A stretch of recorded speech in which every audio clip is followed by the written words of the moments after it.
आज आम केन्दुझर जिलार झाड़ेश्वर शैवपीठर पदयात्रा बाहरीचु 137 किलोमीटर पदयात्रा 4 दिन लगे 3 राति रहणी अच्छी। आमर उद्देश्य हूँ बैतरणी को केमिति सुरक्षित रखा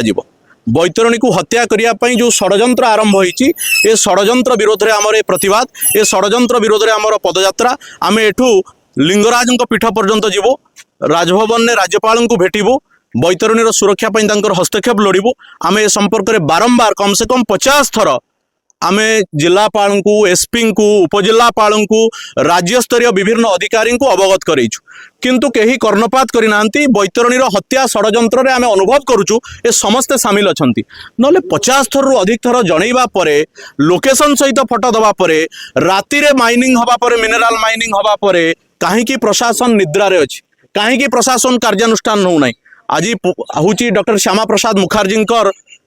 पुण्य जन्मतिथि से गोटे आंदोलन टीए करथिले एक देश में 2 विधान 2 निशान 2 प्रधान नहीं चलेंगे। आज ओडिशा रे के भली भाव रे 2टी आईन प्रचलित अछि जेतेबेले सारा ओडिशा रे विभिन्न नदी रू जून मास 5 तारिख रु बाली उत्तोलन करा जाऊ नाही से भली क्षेत्र रे कहीं केन्दुझर जिला जाजपुर जिले में बैतरणी नदी रू बेआईन भाव में बाली उत्तोलन कराउछि एवं नदी को हत्या करिया पई षड्यंत्र करा जाउछि। वर्तमान नदी रे पानी आसीछि ए तली अंचल जोटी बंध नाही से अंचल केमिति सुरक्षित रहिबो ये आज गोटे प्रश्नवाची छिड़ा होइछि। सेति पई हमर ए पदयात्रा।